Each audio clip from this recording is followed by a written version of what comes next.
High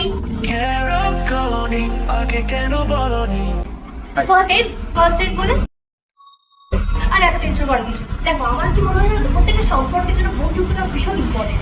বন্ধুত্ব যদি ভালো না হয় তাহলে কোনো সম্পর্কে কিন্তু ঠিকঠাক হয় না। চা না কফি খাবে? চা। আমি তো চা ভীষণ ভালোবাসি, সবচেয়ে ভালোবাসি কি জানো তো, ভারী করে চা। কফি আমি খাই, কফি খাই না সেটা নয়, কফি খাই, বাট আমি ওই সানডে করে কফি খাই। তুমি সানডে করে কফি খাও?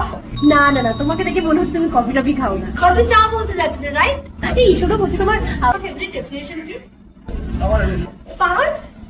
আমার কিন্তু চমক, কারণ এটা না আমি জানি সবসময় দুজন ভালো কাপল হতে গেলে না অপোজিট অপোজিট পছন্দ হলে তবেই না তারা একসাথে অনেকটা দিন অনেকটা বছর থাকতে পারে। ফেভারিট কালার কি? আমি বলবো veg, right? Veg colour is your favourite, right?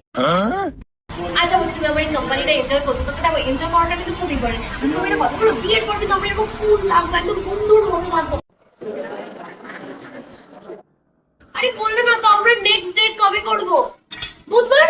বলতে কালকে শনিবার, রবি সোম মঙ্গল, 3 দিনের তো একটা গ্যাপ থাকা দরকার, তাই না? 3 দিনের গ্যাপ না থাকলে ঠিক মানায় না।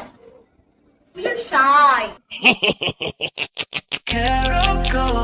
আগে কেন বলনি, গাছা বলালে পাবে, সাবস্ক্রাইব করনি।